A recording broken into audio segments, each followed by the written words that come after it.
бірге тұрайық деп.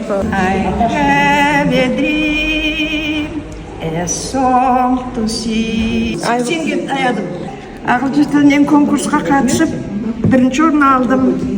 Болмаса бұрын біз ағылшын ешқандай тіл өтпегенбіз. Біз оқушы кезімізде.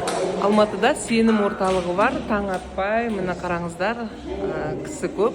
18 түрлі үйірмеге қатысады. Міне таңғы сағат әлі 10 болған жоқ.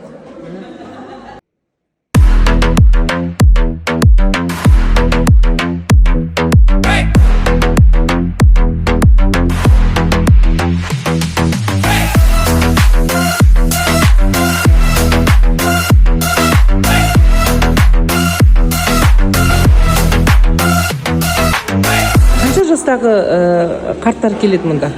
Бізде тек қана пенсионерлер по возрасту дейді. Пенсияға шыққан адамдар.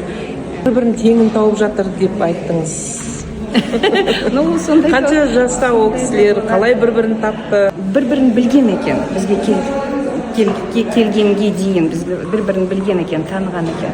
Бірақ та енді осы бізге келіп, содан кейін сабақтарға қатысып, биге қатысып, тұрайық деп осындай шешімге келіп, бірге бір отбасы болып кетті. Сондай да болады екен деп. Біз қуанамыз. Ұстасып жүретін апалар бізде бар, аталар.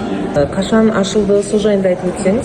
Казахстрой компанияның социальный благотворительный проекті еді, қайырымдылық арқылы жасалып жатқан іс. Осы орталық 2023 жылы 21 наурызда ашылды. Қазірге дейін жұмыс істеп жатыр. Енді жетістіктерге жетіп жатырмыз деп ойлаймыз. Жұрт ағылып жатыр, келіп жатыр. Апалар, аталар енді осында келгенде біздің жылуымызды сезеді. Нұрлан Артықбаев деген біздің төрағамыз бар. Сол кісінің идеясымен.